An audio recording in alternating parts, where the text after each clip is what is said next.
నమస్తే బ్రో. నమస్తే. ఇప్పుడు ఆంధ్రప్రదేశ్లో కొద్ది రోజులు ఎలక్షన్స్ ఉన్నాయి కదా, అవును. మరి ఏ పార్టీ గవర్నమెంట్ ఫామ్ చేస్తాం అనుకుంటున్నారు మీరు? నెక్స్ట్ టీడీపీ వస్తుందని మేము అనుకుంటున్నాం. టీడీపీ. ఎందుకు టీడీపీ అనుకుంటున్నారు? సో ఆంధ్రప్రదేశ్కి సంక్షేమంతో పాటు డెవలప్మెంట్ కూడా కావాలి. సో టీడీపీ అయితేనే అది సాధ్యమైందని నేను చూస్తున్నాను. మరి ఉద్యోగ అవకాశాలు కానీ అవన్నీ ఎలా ఉన్నాయనుకోవచ్చు జగన్ గారి పరిపాలనలో? జగన్ వారి పరిపాలన బాగానే ఉంటుంది. బట్ ఏంటంటే డెవలప్మెంట్ అంతగా లేదనిపిస్తుంది.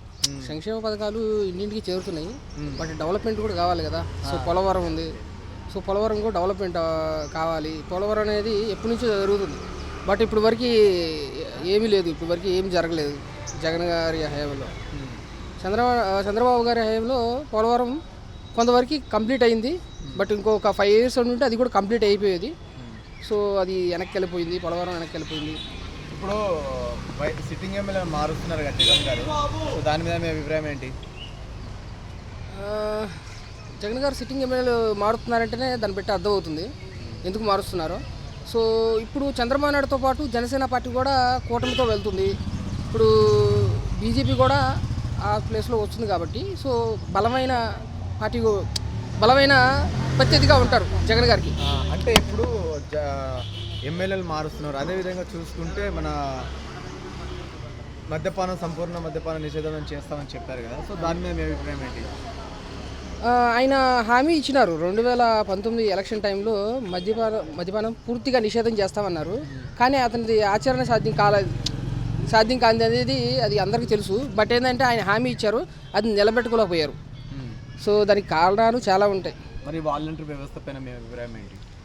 వాలంటీర్ వ్యవస్థ మీద నాకు మంచి అభిప్రాయం ఉంది. ఎందుకంటే ఇంటింటికి పథకాలు డైరెక్ట్గా ఇంటికి చేరుతున్నాయి కాబట్టి దాని మీద నాకు మంచి అభిప్రాయమే ఉంది. జగన్ గారికి లాస్ట్ టైము 150 సీట్లు వచ్చాయి కదా, సో ఈసారి ఎన్ని సీట్లు రావచ్చు అనుకుంటున్నారు? 175కి. ఈసారి సీట్లు తక్కువే రావచ్చు.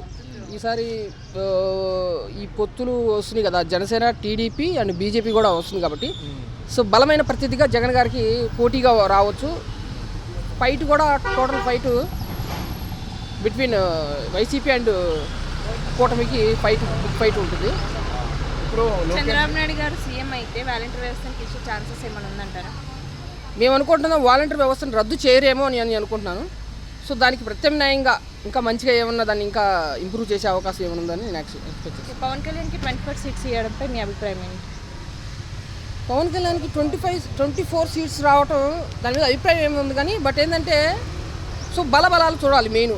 సో టీడీపీ గ్రౌండ్ లెవెల్లో 40 years నుంచి గ్రౌండ్ లెవెల్లో బాగా మళ్ళీ స్ట్రాంగ్. సో జనసేన ఇప్పుడిప్పుడే గ్రౌండ్ లెవెల్లో స్ట్రాంగ్ అవుతుంది. దట్టు ఉమ్మడి గోదావరి, వైజాగ్, కృష్ణా, గుంటూరు, సో ఈ ఏరియాలో కొంచెం బలమంగా ఉంటుంది కాబట్టి ఏదైతే గెలుస్తారో, మెయిన్ గెలవాలనుకుంటున్నారో ఆ ప్లేస్లోనే పవన్ కళ్యాణ్ గారు 24 సీట్లు కేటాయించినట్టు తెలుస్తుంది.